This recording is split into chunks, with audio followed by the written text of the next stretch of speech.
Kita belajar apa yang perlu supaya terjadi tanda-tanda mujizat dalam pelayanan kita. Memang beberapa minggu yang lalu saudara kita mendengarkan firman Tuhan bahwasanya tanda mujizat kuasa Tuhan terjadi karena sidang hidup kudus, karena anak-anak Tuhan hidup dalam kesucian. Itu tidak bisa dibantah, karena Allah itu Allah yang kudus.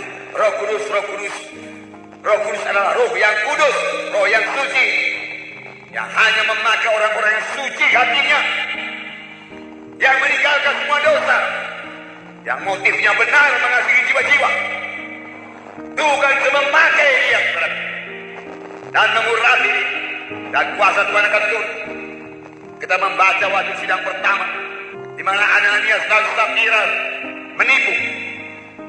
Itu dosanya yang pertama. Dosanya bukan karena dia menjual tanah, bukan. Dosanya bukan karena dia punya tanah, punya uang, bukan. Mengapa Ananias dan Safira dihukum mati?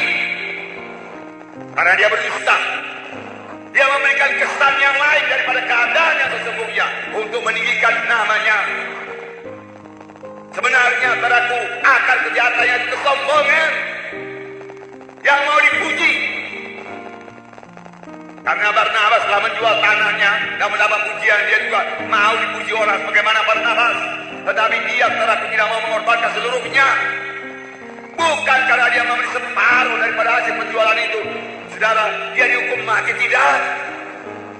Dia bisa saja memberikan separuh atau sepersepuluh saja pun cukup. Dan dia berkata kepada rasul, ini persepuluhanku. Ini aku berikan separuh, baru lagi masih membutuhkan. Tidak ada dosa dalam keadaan demikian. Tapi kalau dia beri separuh, tapi dia menipu. Dan dia katakan, inilah seluruhnya hasil tanah tersebut. Itulah dosanya. Lihat, setan menipu. Setan menipu melalui dosa, melalui uang. Akibatnya saudara, hukuman mati berlaku atas mereka berdua suami istri. Biarlah kita berkata iya di atas yang iya, amin, dan tidak di atas yang tidak, amin. Ya, tinggalkan semua dusta. Jangan kamu berbohong lagi. Berkatalah benar firman Tuhan berkata, amin. Dan kalau kita menceritakan sesuatu keadaan, ceritakan dengan sebenar-benarnya, supaya orang mengerti bagaimana keadaan sebenarnya. Jangan keadaan yang lain kita ceritakan untuk membesarkan diri kita, meninggikan diri kita. Cerita yang benar, cerita yang lurus, diberkati Tuhan, amin. Ya, ini akan mengubahkan diri saudara. Di sini kita melihat pelayanan Filipus yang berkemenangan lagi. Setelah terjadi kebangunan rohani di Samaria, banyak orang diselamatkan, setan-setan diusir, tandanya tanda mujizat.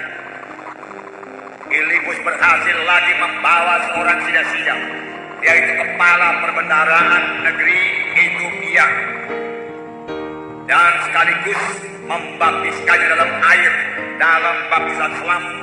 Karena firman Tuhan berkata ketika turun dalam air, lalu Filipus membaptiskan dia. Perjanjian baru hanya mengenal satu baptisan, yaitu baptisan selam tambah baptisan Roh Kudus.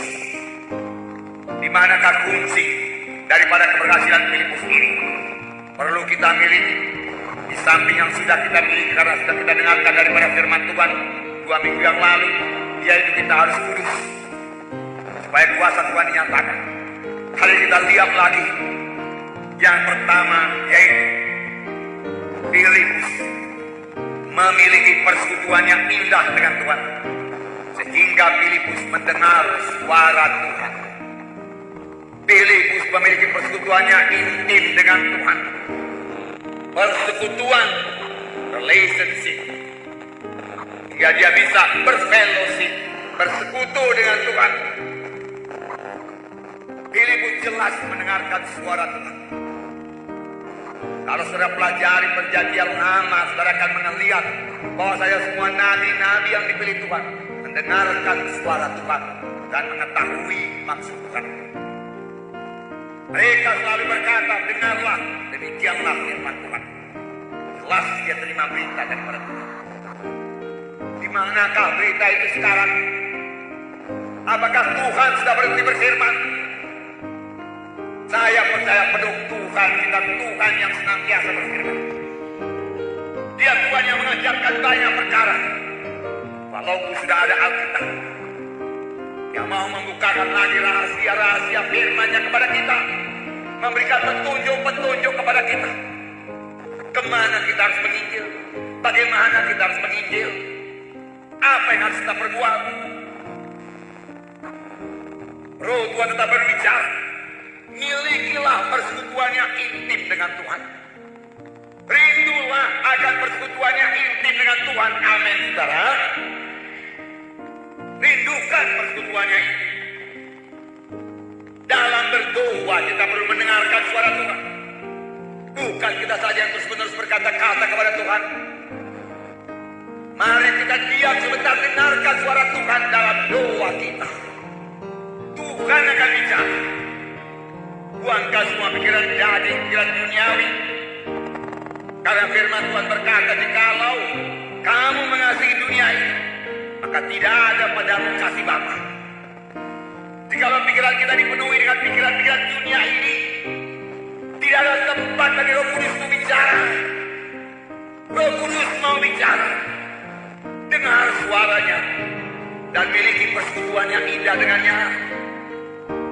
Ini kunci untuk pelayanan yang berhasil, yang disertai dengan tanda dan mujizat yang membawa jiwa-jiwa pada keselamatan. Saudara bisa melaksanakan.